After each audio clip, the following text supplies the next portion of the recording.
O vestuário turco adequava-se à arquitetura barroca, pelo que os criados eram trajados em conformidade. Os Shilahitids, mais abastados, mantinham nas suas cortes tártaros ou janízaros capturados, mas também vestiam os pajens de árabes e os seus guardas pessoais de guerreiros circassianos.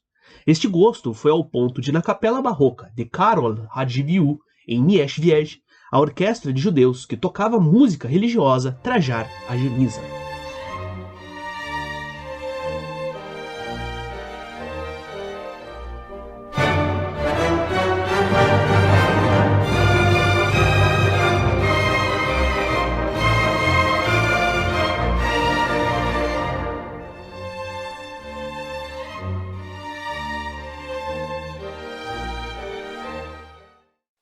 Olá, queridos! Tudo bem com vocês? Sou Manuel Salvador, professor de História, e hoje mais um episódio, o episódio 7 já, do nosso quadro História Polski, que tem feito bastante sucesso.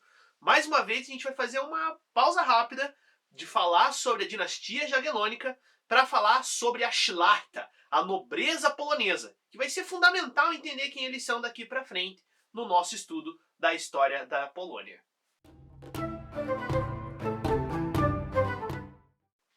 Vamos começar traçando um pequeno perfil aí sobre a Szlachta, para vocês conseguirem se basear. Primeiro, as terminologias. Quando eu usar o termo Szlachta, eu estou me referindo à nobreza. Afinal, essa é até uma tradução meio que direta do termo. E quando eu me referir aos nobres que fazem parte dessa Szlachta, essa nobreza específica da Polônia-Lituânia, eu vou falar Szlachtics, que é o termo correto para se referir a eles. Então, já fica dada a dica aí. Como eu acabei de falar, apesar da gente poder entender, sim, Szlachta como um termo direto para a nobreza, a gente não pode entender também como um conceito direto de um para o outro. Aquela nobreza que a gente estuda no colégio, no período lá do feudalismo europeu, ela é uma coisa. Agora, a nobreza polonesa, polono-lituana, talvez até numa terminologia ainda mais correta, essa Szlachta, ela é muito específica do seu contexto. Tem uma composição própria, um estatuto próprio, inclusive que lhe coloca em termos de igualdade com o próprio rei. Tem privilégios, tem leis que lhe protegem que são muito diferentes. Por isso, dentro da historiografia polonesa, eles gostam de destacar bastante que Szlachta é uma coisa específica e por isso deve ser tratada dessa maneira, com essa terminologia, e não substituir diretamente por nobreza. Dá para trabalhar as duas ideias, mas Szlachta é uma coisa mais específica. Como a gente já vem estudando, a Szlachta é um grupo que foi se solidificando no poder durante a história da Polônia até chegar na chamada supremacia nobiliárquica, em que eles, de uma maneira bem democrática, vão tocar as rédeas da nação que é a Polônia-Lituânia. Completamente na via contrária do que estava acontecendo na Europa naquela época, que era o absolutismo. Veja só. É interessante comentar que esses nobres poloneses eles eram profundamente inspirados por uma visão bem idealizada do que era o republicanismo romano. E, de certa forma, tinham a intenção de recriá-lo na Polônia-Lituânia. O poder da Szlachta, a gente consegue observar que teve, obviamente, um momento de ascensão, um auge e um declínio e um fim, inclusive. Quando que são esses momentos? A ascensão da Szlachta acontece principalmente a partir do governo do Kazimierz III Wielki, que a gente já conversou, já apareceu no vídeo que eu vou deixar no card aqui em cima para vocês. O auge do poder da Szlachta foi durante a chamada supremacia nobiliárquica que a gente está se preparando para iniciar o estudo, que é lá pelo século XVI e século XVII. Vai iniciar um declínio vertiginoso a partir lá do final do século XVIII, com as partilhas, que é um evento muitíssimo importante da história da Polônia, e que particularmente é o que eu conheço mais, é o que eu estudei mais, e vai chegar no fim, lá em 1921, quando, por vias oficiais, realmente, o termo de se autorreconhecer e qualquer tipo de privilégio que ainda restasse de Szlachta chega então ao fim, de acordo com as leis polonesas. Vamos falar agora das origens da Szlachta. que já adianto, são muito obscuras, está envolto ainda da necessidade de muito estudo, principalmente arqueológico, e, é claro, tem bastante interpretação histórica, fantasia e política, de certa forma, misturado nisso aí tudo. Já de largada, o próprio termo Shillahta é envolto de muita discussão, já que a sua origem tem diversos indícios, alguns mais e outros menos desejáveis. Qual que é a ideia? Os indícios desejáveis seriam uma origem no eslavo antigo, né? Dentro da própria língua polonesa ou de outras línguas eslavas próximas. Já uma fonte indesejável, que provavelmente é talvez uma das que mais tem anexo, é que seria uma palavra de origem que vem lá do germânico, que vem lá do alemão, algo relacionado à pancada ou à batalha em alemão. E aí o meu alemão vou ficar devendo para vocês. Agora, quanto realmente à origem, de onde vêm essas pessoas que vão se entender e serem reconhecidas como Shillahita, né? Tem duas vertentes, uma mais antiga e uma que vai ser produzida depois pela própria Shillahita, e vocês já vão entender. A primeira ideia de origem é que a Shillahita seria essa nobreza tradicional polonesa, e até muito mais próxima em sua origem da forma que a gente entende nobreza, visto as outras nobrezas do restante da Europa, bem dentro da ideia do feudalismo. Esses nobres seriam então aqueles guerreiros que, durante o período Piasta, vou deixar card aqui em cima, juraram fidelidade a Piast, aos príncipes lendários da Polônia, e constituíram desde lá então a classe militar, a elite militar daquele reino que estava nascendo. Faz parte da história da Shillahita o fato dela estar aberta a novos grupos que foram sendo incorporados na nação polonesa, e a gente já conversou bastante sobre isso. Então, sempre que um novo grupo, por exemplo, os próprios lituanos, que citei no vídeo anterior, que depois de um tempo foram abraçados pela nobreza polonesa, sempre foram entrando também novos elementos culturais, que mudaram a forma da Shillahita agir, politicamente, economicamente, de entender o mundo e também de entender a si própria. É exatamente pela entrada de alguns elementos culturais novos que muito tempo depois, lá no século XVI, no século XVII, bem na época do auge do poder da Shillahita, ela vai criar um novo entendimento de sua origem, que está ligada ao sarmatianismo ou sarmatismo.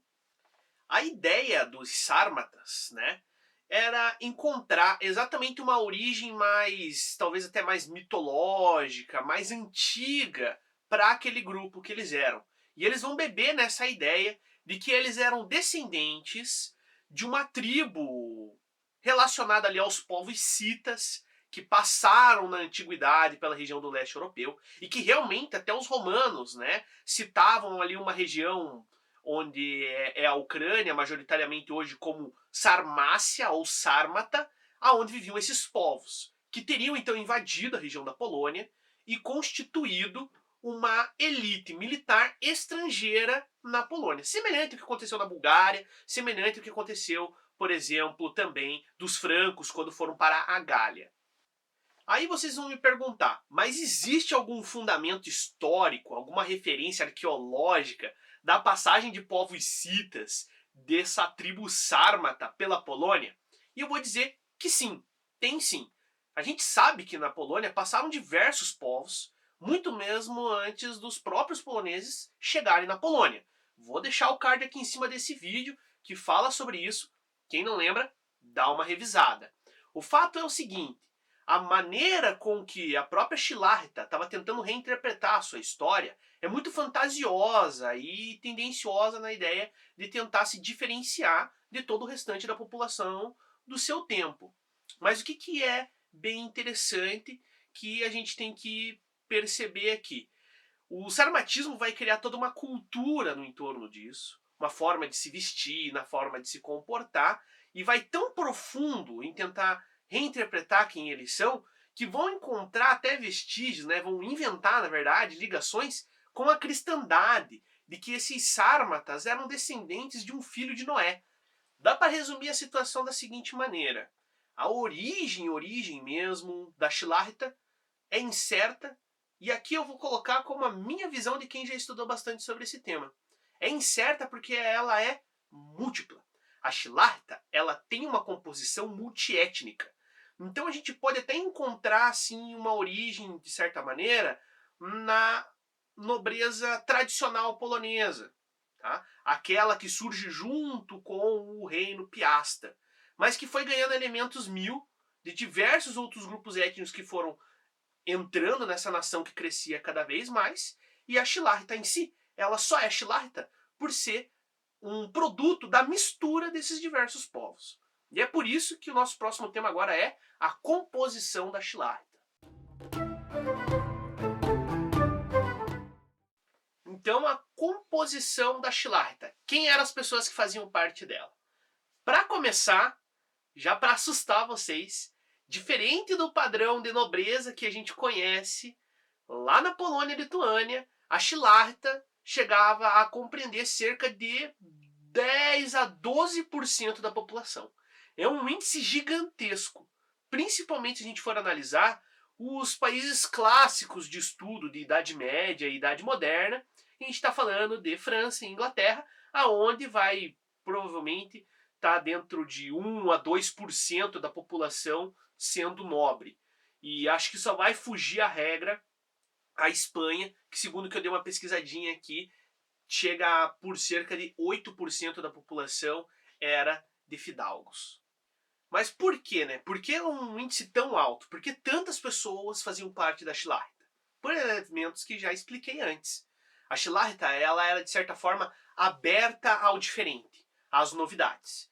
Então, diversos grupos que foram sendo anexados à nação foram sendo integrados ao pouco à Shlachta. A nobreza lituana primeiro, posteriormente a elite militar ucraniana, que são os cossacos. Então, novos grupos foram fazendo parte. E isso foi fazendo, obviamente, em questão matemática, que esse número aumentasse cada vez mais. Existia também, é claro, uma cultura da Shlachta que contribuía demais para isso, que é o fato de que novas pessoas poderiam ser facilmente admitidas como nobres. Existem os nobres que são aqueles, vamos dizer, de sangue azul, bem naquela ideia tradicional que é nobre por questão hereditária. Mas os nobres também podiam adotar novas pessoas sobre seu brasão, sobre sua casa, que nem a gente chama no estudo mais tradicional de nobreza, né? Então há um brasão e você pode adotar alguém pro brasão, alguém que não é nobre, mas a partir do momento que você adotou ele, que você tutelou ele, ele se torna nobre. Pode iniciar um novo ramo familiar dentro daquele brasão, e aí nós temos mais uma penca de pessoas entrando para a Shlachta. Também pode se tornar nobre, se tornar Shlachtitz, através dos seus feitos em batalha. Isso era muito comum.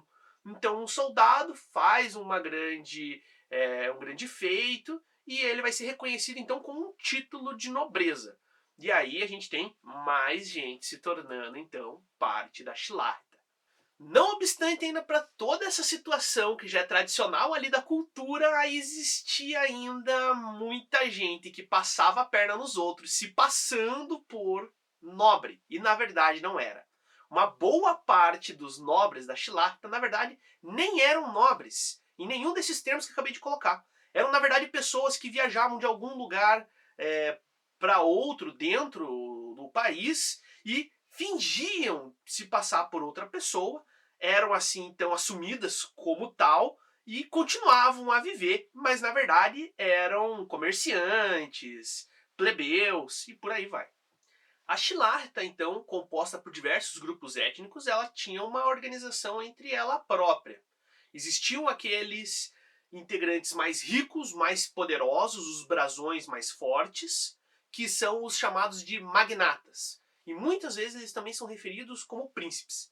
Esses caras eram donos de terrenos enormes. Alguns chegaram a ser donos praticamente de províncias inteiras.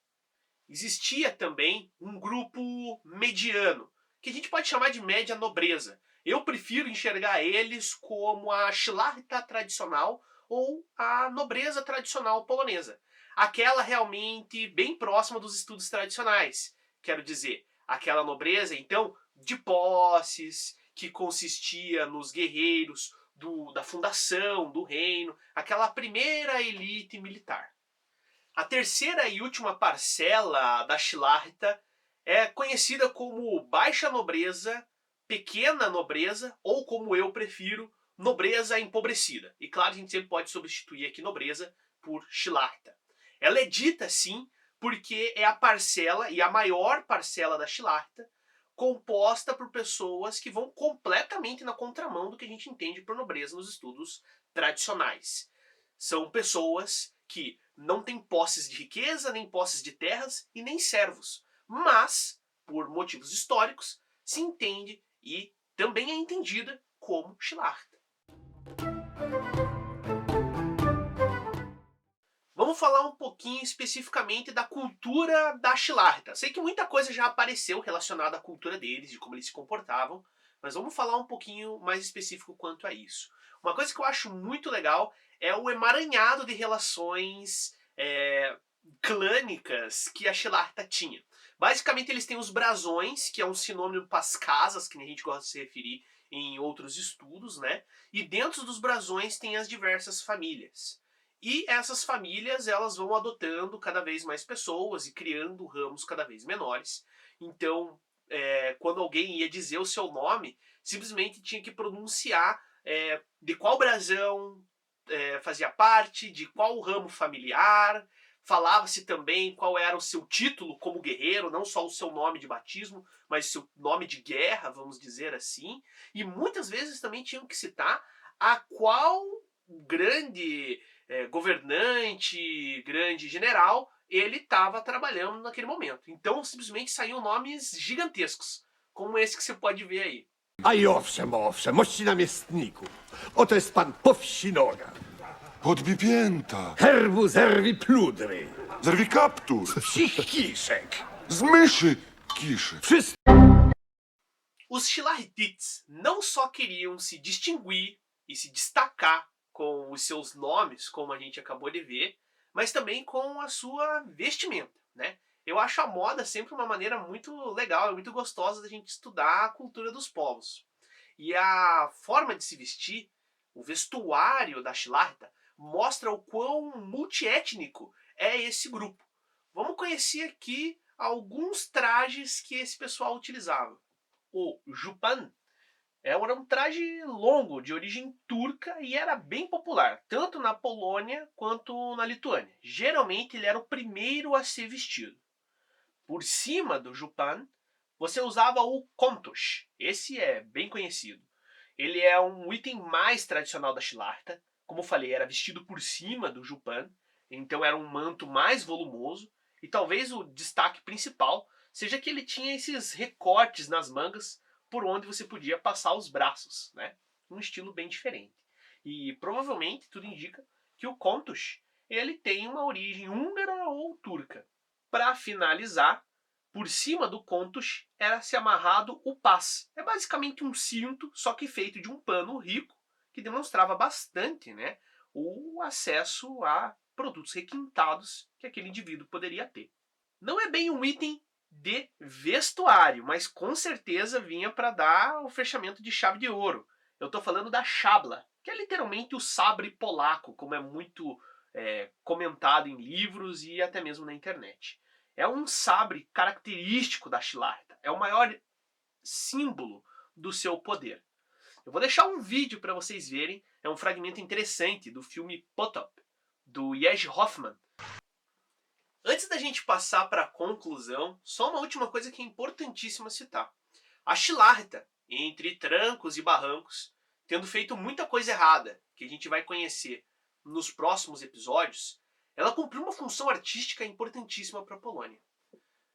Visto o status de maior importância política que a nação tinha alcançado no seu momento como Polônia, Lituânia, a Polônia pôde se abrir para a Europa de verdade, e foi através da Schlachta que muito do que é a arte italiana, a arte também na França, mais tarde, o pensamento iluminista, inclusive, tempo depois, ou seja, essas diversas vertentes, e principalmente o barroco, entraram na Polônia pela mão da Schlachta. Então eles foram grandes mecenas poloneses, podemos dizer assim. Influenciaram muito o desenvolvimento artístico, financiaram muitos artistas, muitos estudiosos. e enriqueceram na questão tanto intelectual quanto artística esta nação.